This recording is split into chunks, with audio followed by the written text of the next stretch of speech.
Good evening, everyone, and I'm very excited to talk to you today about kind of Winter Wonders top tips for surviving the season. And as Melvin May said, we are going to, obviously, I'll go through this presentation, then we'll have that chance for discussion, Q&A. But please, if you have questions throughout, just drop them in the chat if you're worried about forgetting them, and we can come to them at the end.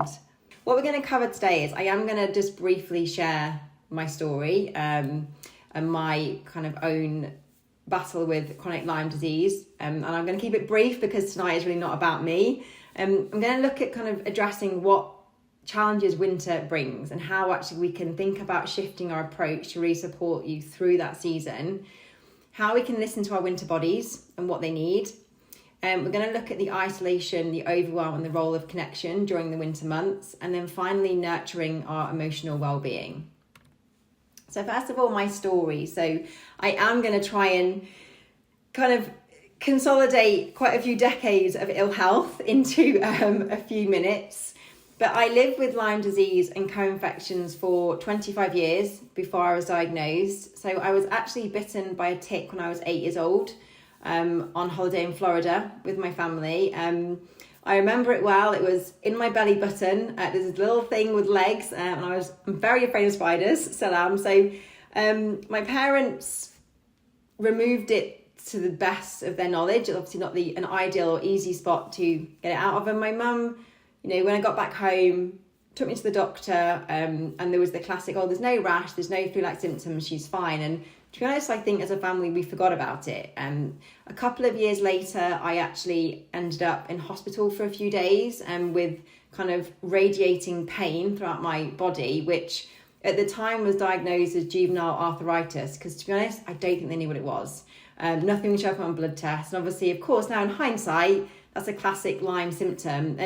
But to be honest, the biggest impact was I couldn't do the splits. So there wasn't really anything that kind of made us continue to be concerned about it. I kind of went back to normal health. Again, on reflection, we've realised that actually I used to ride my bike fine, but going up hills would really hurt my knees. So there was definitely some joint and muscle issues happening. But to be honest, over my teenage years, I was really sporty. I played all the sports. I was in all the top teams. I had a very busy life, and probably around 14, a bit of fatigue started creeping in. And then sort of between 16 to 18, that was when I really started to have some more symptoms of, as well as the fatigue, like glands feeling like they were swollen, those flu-like symptoms, and just feeling a little bit unwell, that kind of malaise. But I'd go to the doctor and, good news, your glands aren't really swollen. It's not glandular fever. Your blood tests are normal. So it got to the point where I kind of just stopped sharing how I was feeling, because it was like, I can't really be feeling a bit run down every single day, and there doesn't seem to be anything wrong with me. And it wasn't really until I entered the world of work after graduating university that my health really started to decline, and I kind of found myself caught in, I guess, the relapsing remitting cycle. So every sort of 3 months thinking I was catching a virus, but very much my story was, whilst I've never been bedbound for years on end, I have had kind of periods of sort of a month, 2 months, 3 months. I would never felt well, but I was functional. And to other people, I probably seemed fine. And it was actually in 2007, at the age of 23, I was diagnosed with ME. My body kind of, again, had what I thought was a virus, and I didn't get out of bed for a month. And so it then followed kind of years of trying to think, okay, well, how do I recover from ME? And I was trying everything possible, sometimes seeing shifts, sometimes not. And again, it was also a lot of inconsistency. So I had to change jobs a lot because my health would suffer, so I'd have to stop and then I'd start again. I moved back and forth between London. So I was living in London at the time of my being diagnosed with ME, and was determined to keep trying to get back there. I really wanted to live this London life. My body, eventually, I was just like, okay, I don't think I'm suited for the fast pace of London. And it was actually in 2013, I found an integrative clinic based in London. I was living with my now husband at the time in Oxfordshire, and my health really declined to the point where he was having to lift me out the bath. I was quite poorly, and then found this clinic, and it was the first time that I looked at kind of the physical side. So they have the functional medicine team, and they also had a psychology team. And to be honest, I'd resisted that side for a long time. because I really, really didn't want people to think it's all in my head. Because, there's a lot of misconception about chronic fatigue syndrome, ME, and chronic illness. And so I wasn't even willing to look at that side. But actually coming to this clinic helped me understand that, it is a holistic approach. There's the mind-body connection. I actually learned how to work with my emotions, to regulate my nervous system, to really understand some unhelpful patterns I was running with my people-pleasing and my high achiever push. And it's kind of the first time I actually learned about listening to my body, and what that meant and what that looked like. And alongside kind of slowly starting to pick my health back up, that's when I retrained as a therapeutic coach. And I would say that I got to probably what felt like maybe 75% in recovery. I was offered a job, on their psychology team at the clinic. So I then went on to obviously work with others, supporting them through their ME kind of chronic fatigue journey. And whilst I was at the clinic, it was actually a colleague of mine that was diagnosed with Lyme disease. And through conversations with her, suddenly things just started clicking. And I was functioning, I was living life, but there were still symptoms that I hadn't been able to shift. And I was, I guess, like so many of us, when we've had illness for a long time and symptoms, we normalise quite a lot. And I think looking back, I probably wasn't as well as I thought I was, but I was better. I was well enough. And actually, I had a really strong gut instinct. Obviously, I knew about the tick bite, that I was like, I think this is my missing puzzle piece. I think this is why I've obviously kind of got so far, but can't seem to get over the hurdle of other symptoms. So it was actually 2016, a month after getting married, that I had a private test and I found out that I had chronic Lyme disease and co-infections. I initially tried herbal treatment that I don't think the person I was working with maybe kind of knew enough, but just didn't quite work for me. So in November 2017, I actually started treatment with a doctor in America, and I finished that in 2020. And it was definitely a journey. I got a lot sicker before I got better. But I also know that some of the foundational work that I'd done before, kind of physically and on the kind of mental and emotional side, really helped support me through that time. And then over the past kind of 5 years, I have been building up my own private therapy practice. I now work with individuals and corporate organisations, and my focus is very much kind of stress, burnout, chronic health conditions. And in that mix, I became a mum in 2022. So actually my daughter turned 3 last week. And I would definitely say now, within those 5 years, there were some ups and downs. Like I definitely noticed a few shifts in my health after giving birth. But where I'm at now is very much that place of, I guess, optimization. So really looking at, okay, how can I really strengthen that foundation of my body? And, sometimes, heal from certain treatments and different things. But I think the biggest thing that has shifted for me, with all the work that I've done over the decades, is being able to, I guess, move out of that identity of a sick person, and really be able to look at it from the aspect of optimization, improving certain elements and symptoms, rather than coming at it from the place of being sick. But I kind of share all that, and it is a real whistle-stop tour, because, there's a lot of complexities within that. But the main thing is, obviously, what I share today is, yes, coming from a professional place, and things that really work, but also coming from that lived experience. These are all things that I use within my recovery at different times. And also, I do really understand what it is like to have this illness and to have that chronic illness, and to, have to manage the complexities and the ups and downs. So hopefully having that snapshot, whilst we all have our own very individual stories, I think the power of this community that's being created is that we also can share a lot, which I think really brings a lot of power within the healing space as well. So there is a reality to winter. We're focusing on the winter season, and it definitely brings its challenges. And there's kind of 3 key areas that we're going to look at today with the challenges that you might face. And obviously one of them is physical. The cold weather, the shorter days, less light. We're going to potentially, there is a reality that symptoms can flare. There can be a social impact, whether that be that there's the overwhelm of how the demands of, winter and the festive season, all the things you need to be doing, the busyness of it. Or maybe there's also the side of like feeling quite isolated and cut off from people because you're not getting out and about as much. And of course, then there's the emotional aspect, not only with the change of season, seasonal affective disorder is a thing. We can have low mood, we can definitely not obviously feel like as good in ourselves, but also there is an emotional impact when we have flares and symptoms, when we have these pressures or stresses around things socially. So I'm going to go into all of those in more detail, and we're going to look at, okay, what are the challenges that you could be facing, and actually what are some ways that you can support yourself through them. And one of the things I want to really invite you to think about is, how can you switch your approach? So first of all, winter survival is definitely about self-compassion. So winter is more of a season of rest, kind of turning inwards. It's not about pushing through. So it's definitely about, how can you pace yourself? How can you support yourself? And also I know firsthand, chronic illness can really bring that sense of helplessness and lack of choice. So when we are chronically sick, a lot can feel out of our control. And so it's really easy to be looking at everything that we can't shift, everything we can't change. Now, there's a lot about winter that we can't change. We cannot have any impact over the weather. I wish we could, but we can't. We can't change the fact that the days are shorter, and that maybe for some of you, if you're working, you're leaving the house in the dark and you're getting home in the dark. That isn't as nice as waking up to kind of blue skies and sunshine and warmth in the summer. So there are real realities, and none of this is about ignoring reality.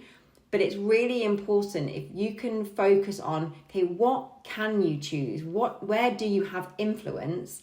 That can put you into a calmer, more empowered place.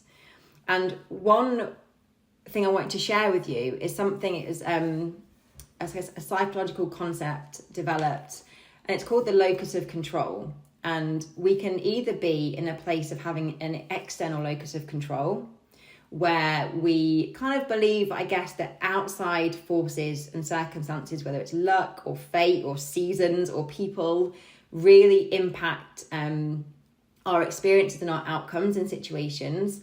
Or we can have more of an internal locus of control. And this is where we actually believe that our choices, our efforts, our actions, they are what determine the outcomes in our lives. So I really want to invite you, and through the tips that I'm sharing, to kind of be stepping into more of this internal locus of control. And maybe even think about right now, like, which one might you be sitting in? And there is zero judgment, because I can tell you now, I was in the external locus of control for many, many years. I didn't understand about any of this. But actually, really, again, it's about how can you shift your mindset to what is it that you do have agency over? And obviously, this is called locus of control. I don't have the power to change the name of it, but I actually want to invite you to think about, rather than the word control, because I know, especially from my personal experience and working with others, when life feels out of control, when we've been chronically sick, we can try and control things, but that's coming from a place of fear, a place of anxiety, a place of worry. So I sometimes feel that the word control can have a lot of kind of almost negative connotations, not necessarily be the best space to be coming at things. So I'm going to invite you to think about, what can you influence?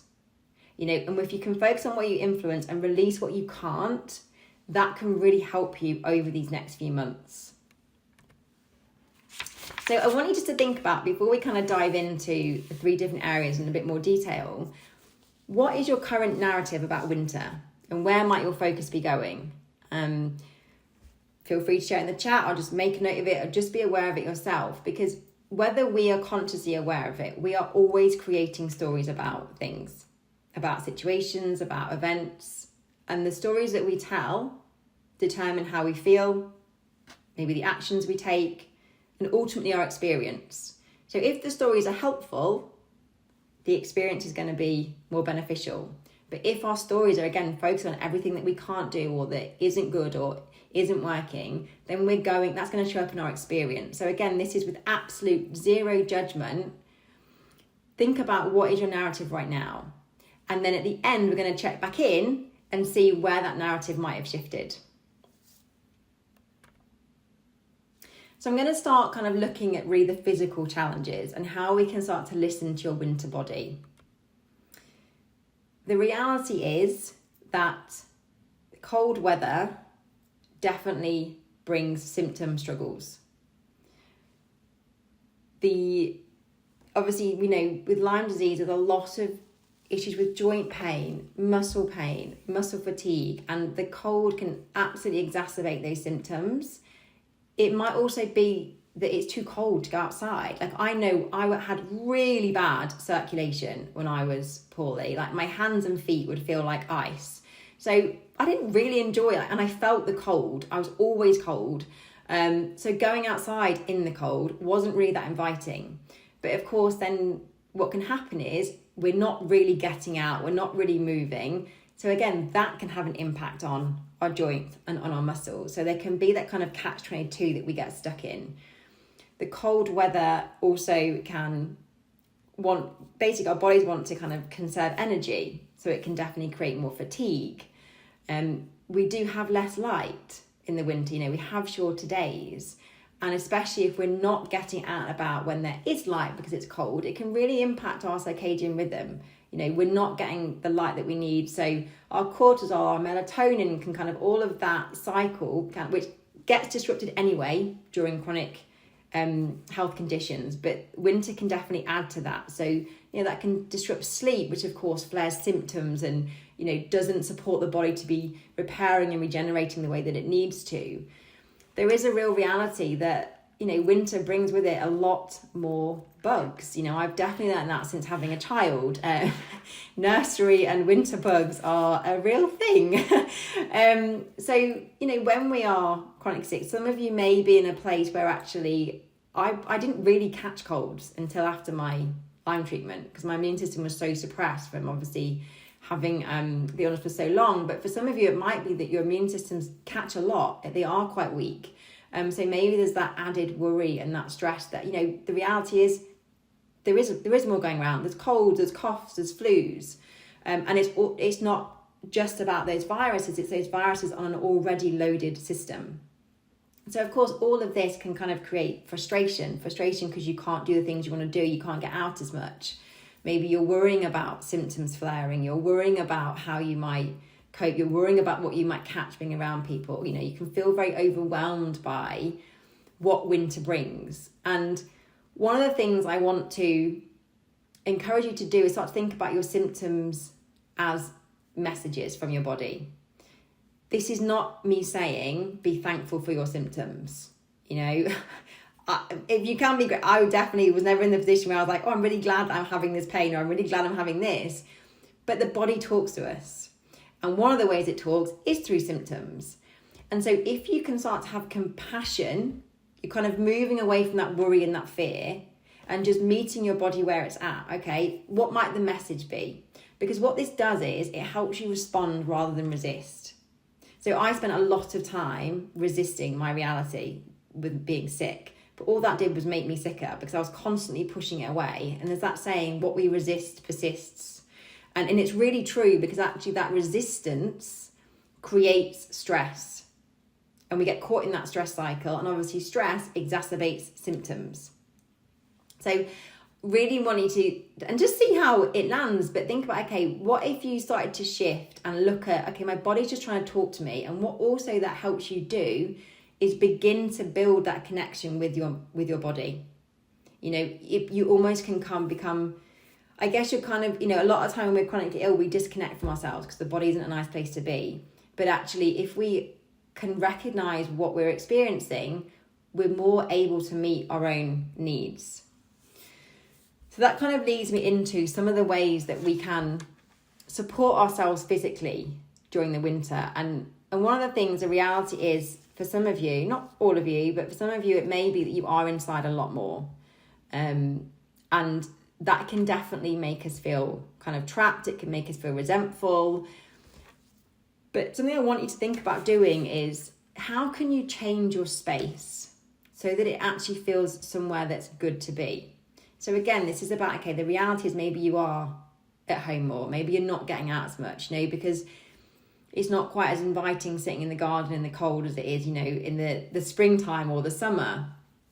But actually, can you create a cozy corner? Can you, what kind of environment is going to help you to feel better over these next few months? And this isn't about having to go out and buy loads of stuff, but, how can you make your bedroom inviting if maybe you are in the space where you're kind of bedbound more often, or, maybe it is like you've got a really cozy place in your lounge that you can, curl up and read a nice book. Like, really think about how, if I'm in this space more, how can I make it something that's serving me rather than feeling like a prison that I'm just trapped in? Then I'll think about your winter first aid kit. So this is again where if you can see your messages as, your symptoms as a message, you can almost start to build that communication between yourself and your body. And it's really thinking, what's going to support my body in this moment?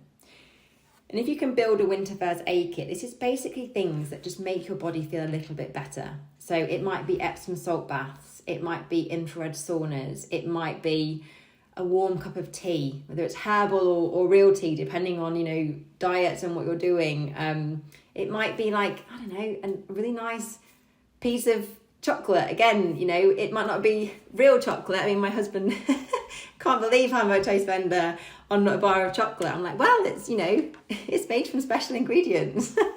But it's things that really just nourish you in lots of different ways. And it might be some gentle stretching, or, yoga nidra, or there's things on that if you come across like non-sleep deep rest. So they're really great to help you kind of just settle and kind of calm the nervous system, which is always going to help support your symptoms. But just slightly different from kind of the usual meditation. So there's lots. It might be reading a good book, if you are in a place where you feel well enough to read. If not, maybe it's a podcast. But I really encourage you to almost start building a list. What can go into my winter first aid kit? What can help me feel a bit better? Because when you're feeling not very well, sometimes that, the brain fog, I get it. It can be tough, and the idea of trying to think what you might need is really difficult. So if you've got somewhere where it's notes on your phone, or you write down a piece of paper and you think, I'm going to try that. Let me see if that helps. And the aim is definitely just about how can I support myself rather than I've got to feel better. I've got to kind of get rid of these symptoms.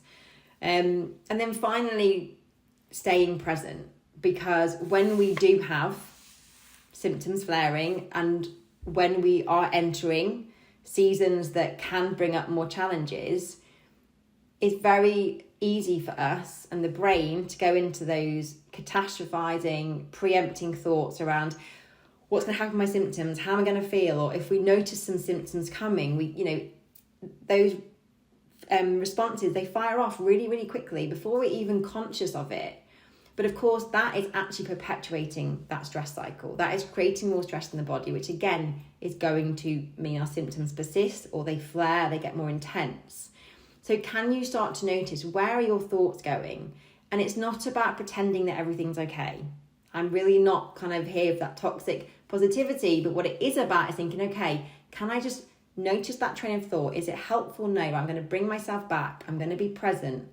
And I'm going to engage my senses. What do I see around me? What can I feel? Pull that, warm blanket on, and just allow yourself to think, okay, in this moment, I'm okay, and that in itself will start to support your body to kind of relax with where you're at and thinking about, what's helpful for me to focus on. And a really great question is, this week, or a statement, this week I will listen to my body by, or today I will listen to my body by, and just thinking how you might answer that. Because the more that you are in touch with your body, yes, you may still have symptoms, but if you're giving your body the support it needs, like detoxing where it needs to, maybe getting some fresh air in your face through an open window if you can't get outside, all of those things are going to help. And celebrate the small wins by focusing on, what did I do today? Because when we are chronically ill, there's so much we want to do that we can't. That's where our brain will focus, and all the stuff we couldn't do, all the stuff we didn't get round to.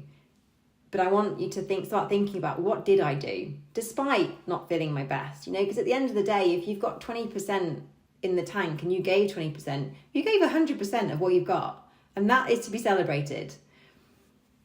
So next is kind of like the isolation, overwhelm, and the role of connection. And I realised that on this call, there's going to be maybe different ends of the spectrum. So, and it is a spectrum, some of you may feel like you're really quite isolated. Some of you may be on the end where actually you're kind of feeling overwhelmed about how much stuff, like commitments, everything you've got going on. I'm going to talk to both. And obviously there may be some of you that are kind of somewhere in the middle. So I'm going to do my best to kind of talk to both and kind of look at the challenges of both and some tips for both. And really it's remembering that, connection is a biological need. We are wired for connection. There's lots of studies that show that connection supports our emotional well-being. It supports regulated nervous systems. It supports, immune function. But it is about the right connection. Not all connection can actually, some connection drains us. So with all of this, it's really thinking about, what's the connection that you want during this winter and this season. So first of all, with like isolation, for those of you that are feeling isolated, the key thing to start off with is really to acknowledge that isolation and to bring awareness to how is it that you're feeling. So when does the loneliness hit the most? And actually there's different forms of isolation. So we can absolutely have physical isolation because maybe we can't get out as much. Maybe we're too ill to kind of really socialise, or again, because of the weather and our symptoms flares, we're not really out and about as much as we want to be. But there can also be that emotional isolation. So you could be surrounded by people, but actually feel quite alone because you feel quite misunderstood.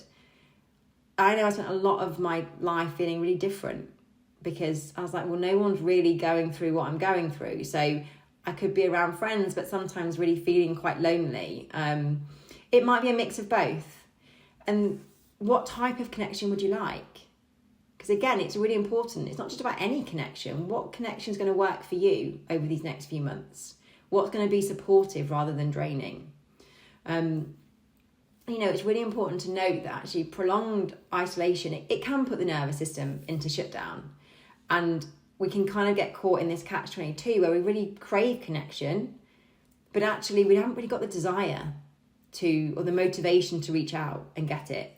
I know I definitely, and my friends have reflected back to me that like, you didn't share with us enough how you were feeling at the time. You didn't really reach out. But it was also sometimes actually, I felt lonely, but also the idea of kind of speaking to someone felt quite overwhelming and quite hard work. So the invitation here, it's not about forcing connection, but it's finding small ways to feel less alone.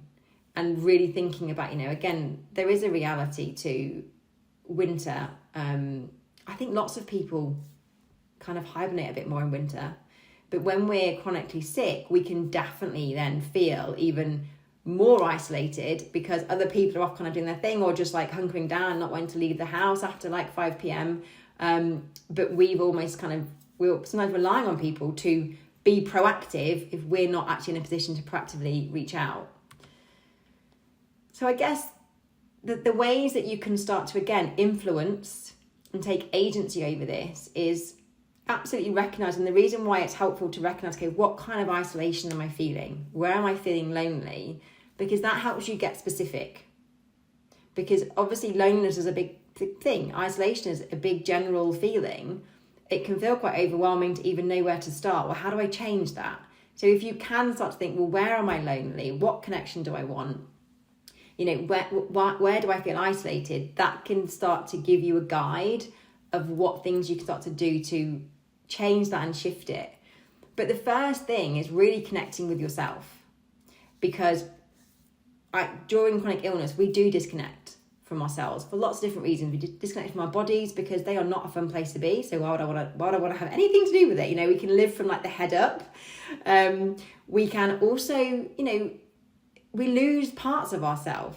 So I know for me, like sport was a big part of my identity. And then all of a sudden, I can't do that. I can't really exercise. So we kind of can sometimes lose who we even are. and kind of everything, a lot can be so focused on what we have to do to kind of be well, we sort of drift away from the things that we actually want to do or enjoy doing.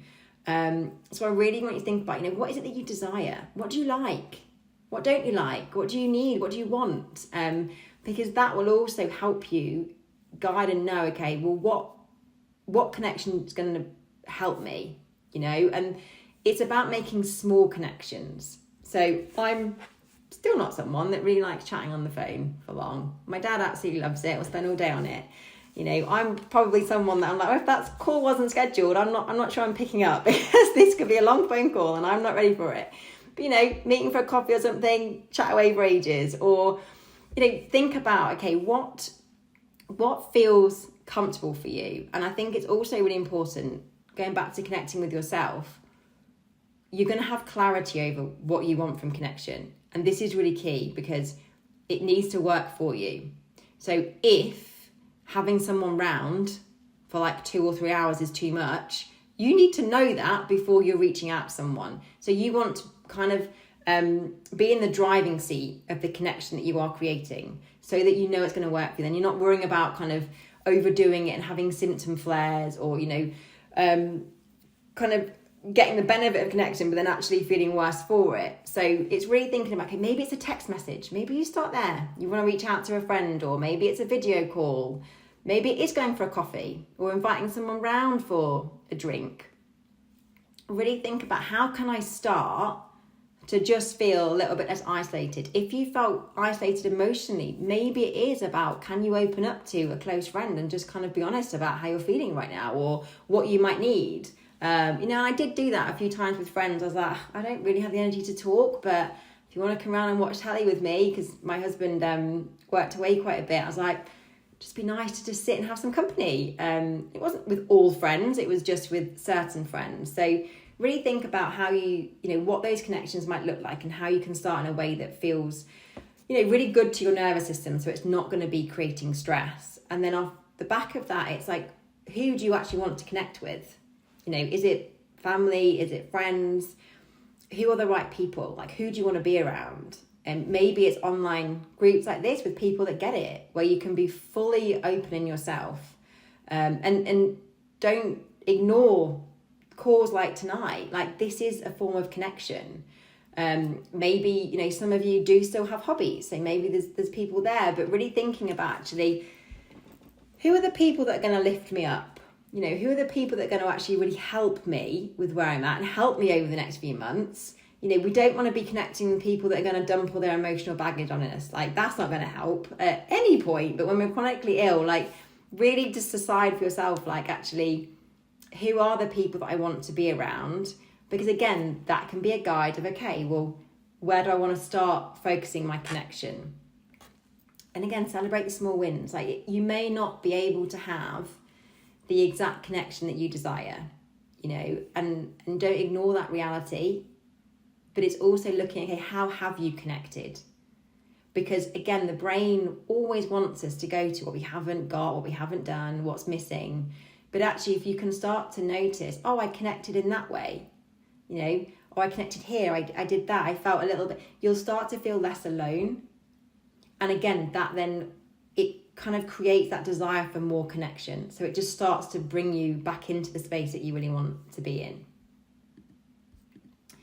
So on the other side of it, I know for some of you, you might be sitting there thinking, I am feeling really quite overwhelmed about what is to come. And I guess winter, but especially the festive season. So almost, I know for me, like, people start asking me about Christmas. I'm like, until my daughter's had her birthday, Christmas doesn't exist in my mind. I cannot hold both at the same time.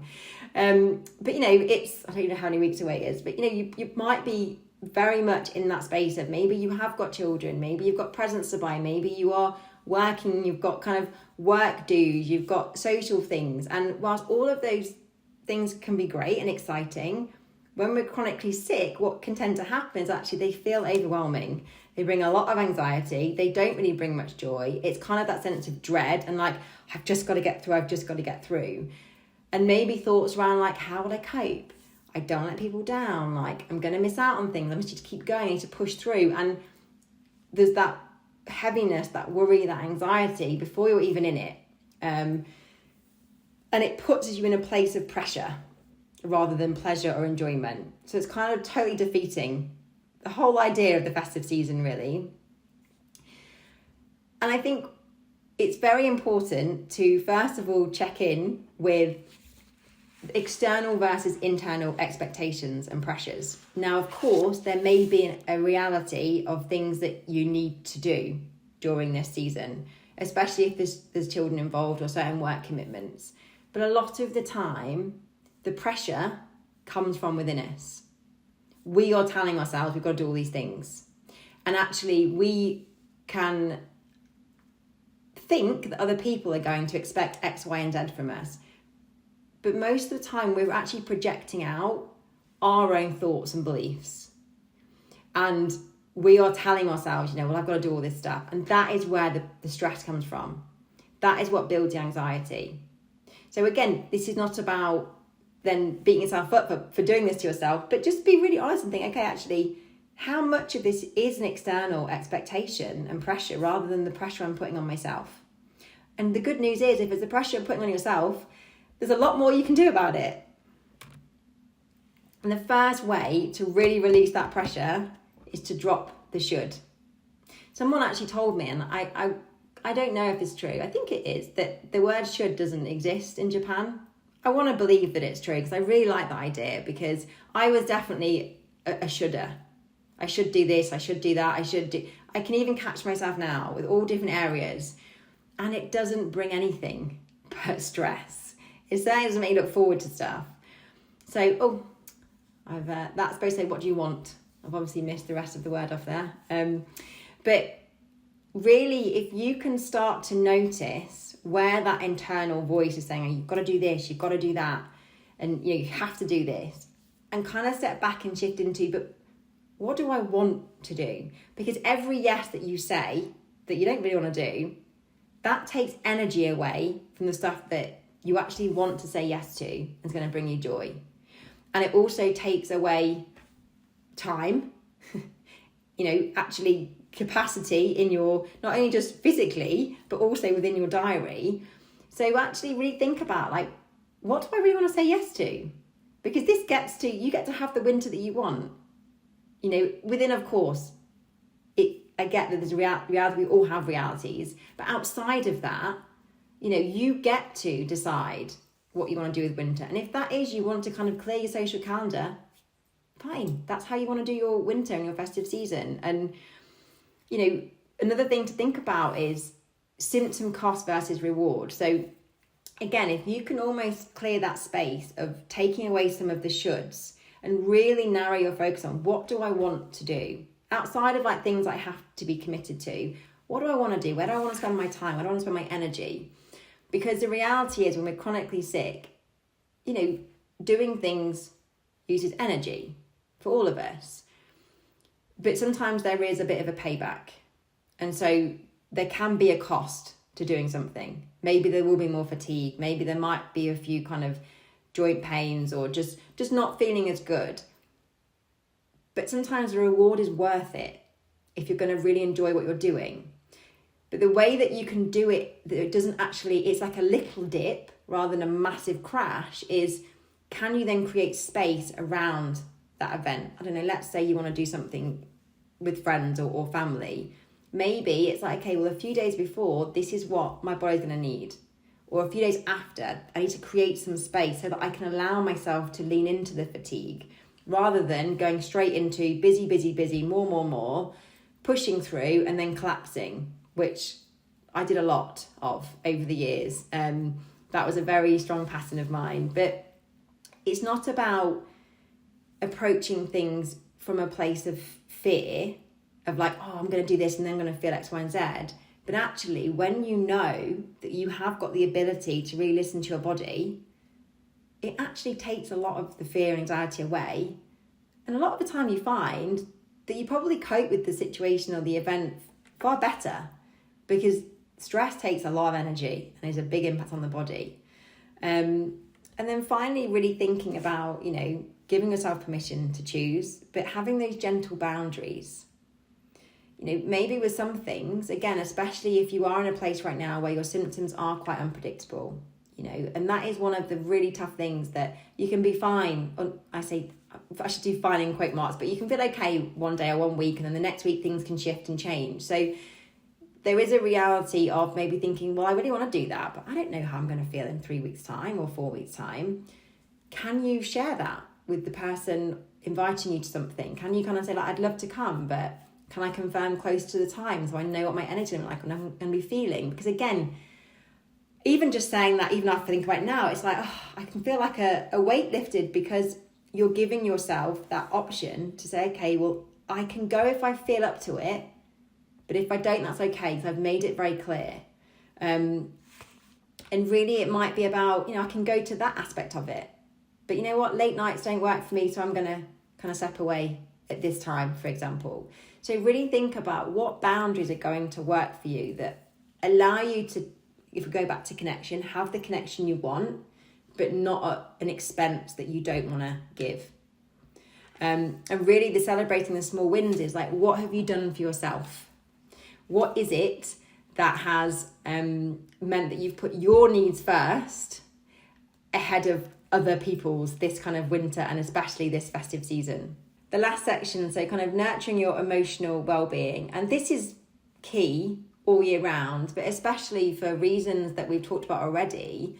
Winter can definitely amplify many of the emotions that come with chronic illness. When we are feeling worse physically, if we are feeling more stressed and anxious because of demands, or we're feeling more isolated, a lot of emotions can really be quite heightened this time of year. You can have a lot of fear around how you're going to feel, how you're going to, what your symptoms are going to be like, what you're going to have to deal with. You can have anxiety around the demands being asked of you, like how are you going to cope, how are you going to get through. You can already have guilt, thinking that you're going to have to say no to people. You can have that, I'm going to let people down, I'm not going to be able to do everything that I want to do. And the loneliness, the sadness, because you do feel more isolated maybe. And then there can be anger, a lot of anger and frustration, because you want to do all this stuff. Maybe you want to be like the party person, but you physically can't right now. And it's very common, like I was saying before, we disconnect from ourselves when we are chronically sick. And that doesn't just mean we disconnect from recognizing symptoms or being in our body. We disconnect from our emotions. But all of your feelings are valid.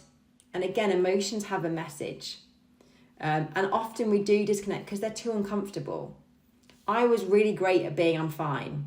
That was like my motto. I'm fine, until suddenly I wasn't fine. And everything kind of it all came to the surface, it all came out. And that was kind of like, until I learned about obviously working with my emotions, that was like my cycle quite a lot. Like, I'm fine, just bury it. Because it kind of felt too painful, if I'm honest. But actually, when I realised that, just going there, it's a lot easier. Emotions want to move through. They want to come and go. So really, one way to kind of notice if you are maybe a little bit more in your head than connecting with how you're feeling is we tend to ruminate about a lot. So we'll get stuck in stories and we'll go over and over things because actually we're just avoiding feeling. We're avoiding dropping into our body. So one of the key things with working with emotions, kind of as a top level way to start working with them, is we really want to acknowledge, like, what are you feeling? Can you name that emotion? So when we can label and kind of sense an emotion, we're kind of connecting our emotional and our thinking brain together, and it can really reduce that overwhelm. And like I said, emotions are a message from the body. It's the body's way of talking to us. And if we ignore them, they don't just go away. They can intensify, or they can come out as physical symptoms. So we really do want to be creating that space of like, okay, can I just name what I'm feeling? If we think about sadness, the message behind that might be, I feel lonely, I'm missing connection. Or overwhelm might be, I've got too much connection, I need some of my own space. But both of them, if we recognize the message, you can then give yourself what you need. If we're ignoring the message, we're not meeting that need. And that creates a lot of internal stress and misalignment. So really just being with it. Where do you notice it in your body? Is it anxiety? And it maybe if you can't even name the emotion, maybe you can feel like tight in your chest, or you feel some, knot in your stomach. Just really tune into what is it that you can name and what can you notice. And quite often when we simply name an emotion, it kind of moves through, because it's like, oh, okay, you've recognised I'm here, you've got my message, like I can kind of go. Emotions are supposed to be like waves, they come and they go. And in order to do this, it's about showing yourself compassion. So it's dropping the judgment for how you're feeling. It's not kind of like, oh, why am I feeling like this? Why can't I just kind of sort myself out? No, it's, okay, if a friend was feeling what you were feeling, how would you respond to them? Give yourself that, because you deserve that as well. And that makes it a lot easier to kind of open the space to sort of sit with and be with that emotion. And one way to offer yourself support in those moments is to really just place a hand on your heart, just connect with your body, name the emotion movement. I notice that I'm feeling anxious. It's okay to feel this. Notice how your body responds. Maybe it softens, maybe it releases. You might have resistance. Again, that's totally normal. Sit with the resistance. This is hard for me to feel right now. I don't want to go there. And just try and stay with the feeling in your body and really see if you can drop the story. And again, those small wins, celebrating those small wins is like, how have you connected to your feelings today? And on the other side of this is also noticing when you feel joy, when you might be feeling happy, when you feel a bit calm, when you feel peace. Because again, we want the full spectrum and we can numb out from all of it. But actually noticing of like, even if it is something simple, like, oh, that warm, or being under that blanket or reading that book, that made me feel really kind of calm or at ease. We want to notice that, and notice how that feels in our body, because then it helps us really step into that more easily. And then just to wrap it all up, I really want you to reframe winter and see it as a season of rest, because it is, animals hibernate for a reason in winter. It isn't about doing more. It really is about turning inwards. And I totally understand that can be a lot of your life when you are chronically sick with Lyme disease. But actually, the gift of winter is that we can, lots of people are hibernating more. So actually we have got the space to, especially outside of the festive season, we've got the space to kind of really like go in and withdraw. And there is a term called wintering. I think there's a book, and I haven't read it, and I can't remember who. I feel like someone. So I'm going to read the term from Google anyway, because it's not in term, but it says it's natural periods of quiet as part of the larger life cycle. It's reminding us that stillness is not the opposite of living fully, but an essential part of it. And I think this is like shifting the perspective of, we can obviously focus on the fact that we have to do this, we have to rest, but actually rest and stillness and seasons are a vital part of being a human. And actually, I don't think even if you're well, go all the time is not the way to do it. So really see if you can reframe winter, stay aware of where you're struggling and tune into what you need. So think about collaborating with your body, keep checking in with yourself. What do you need emotionally? What do you need physically? And that's going to support you. And then focus on the choices that you can make. What can you do? Don't dwell on, obviously notice that if there's things that you feel sad about that you can't, but really think about, okay, I'm going to choose to decide, what can I do this winter? And that will, again, really make you feel more empowered and motivated, rather than kind of slipping into that helplessness. And then the final question is like, what can your new narrative about winter be? And where can you put your focus? Like, what might have shifted? And even if it hasn't fully shifted, what do you want your new narrative to be? Because having clarity on how you want to view winter can be like an anchor of like, okay, am I living that narrative out, or am I slipping into the old one? So I've gone a little bit over time. I do apologise, everyone. But I think we've still got a good bit of time for questions and discussions. So thank you very much. I know there's a lot of information. And with anything, I always say kind of take what resonates and leave the rest. And it's not that you have to do all of this, but it might be that there's one area that actually is more of a struggle, or that you want to focus in on. So put your energy there, start there, and then see how you go, and really just experiment. I think having an open curiosity with these things makes it kind of more enjoyable and less pressured of a certain outcome. So thank you very much.